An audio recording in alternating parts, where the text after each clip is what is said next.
এইবিলাক সব উৰা বাতৰি আৰু চৰকাৰে অতি শীঘ্ৰে তদন্ত কৰি গ্ৰেপ্তাৰ কৰক আৰু উৰা বাতৰিত ভুল নাযাব।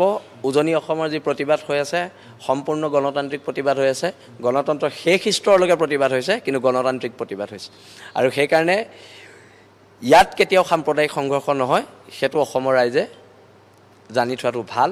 আৰু এই তৃতীয় পক্ষ যি বদমাছ পক্ষ এতিয়া এইবিলাক ভিডিঅ' উলিয়াই আছে, সেই পক্ষকো আমি কৈ দিছোঁ শিৱসাগৰত সাম্প্ৰদায়িক সংঘৰ্ষ আমি থকালৈকে নহয়। মানে বৰ্তমান অসমৰ যিটো সাম্প্ৰতিক পৰিস্থিতি, সেই পৰিস্থিতিটোক লৈ এটা তৃতীয় চক্ৰ আছে, এটা গোটেই যিটো বিষয়টো যাতে অসমখন যাতে অশান্ত হৈ পৰে তাৰ কাৰণে চেষ্টা চলাইছে বুলি ভাবে। একদম একদম একদম এতিয়া এইটো প্ৰত্যেকটো ৰাজনৈতিক দলে ইয়াৰ মানে সুবিধা ল'ব লৈছে, কিন্তু কথাটো হৈছে ইয়াৰ এই আন্দোলনৰ উৎস ক'ৰ পৰা আছিলে।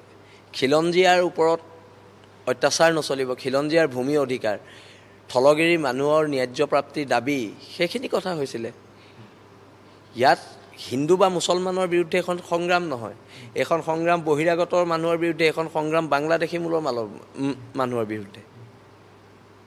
এই সংগ্ৰামখনক লৈ কেতিয়াও আপোচ কৰা নহ'ব আৰু এইখন সংগ্ৰাম চলি যাব, কাৰণ এই সংগ্ৰামত প্ৰথমবাৰৰ বাবে অসমৰ ইতিহাসত 30টা দল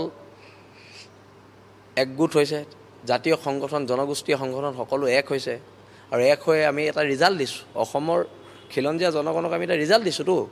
ৰিজাল্টটো কিয় দিছোঁ? ঐক্যবদ্ধ প্ৰতিবাদ কাৰণে দিছোঁ।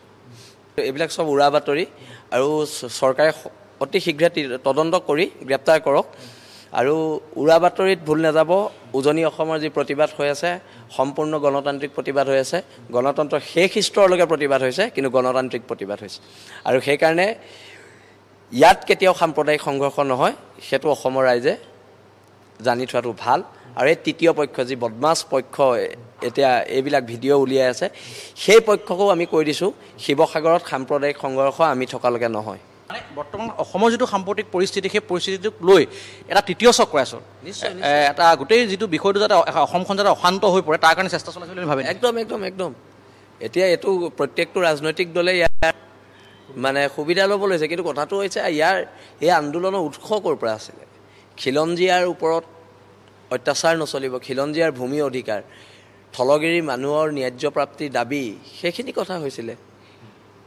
ইয়াত হিন্দু বা মুছলমানৰ বিৰুদ্ধে এখন সংগ্ৰাম নহয়, এখন সংগ্ৰাম বহিৰাগতৰ মানুহৰ বিৰুদ্ধে, এখন সংগ্ৰাম বাংলাদেশী মূলৰ মানুহৰ বিৰুদ্ধে। এই সংগ্ৰামখনক লৈ কেতিয়াও আপোচ কৰা নহ'ব আৰু এইখন সংগ্ৰাম চলি যাব, কাৰণ এই সংগ্ৰামত প্ৰথমবাৰৰ বাবে অসমৰ ইতিহাসত 30টা দল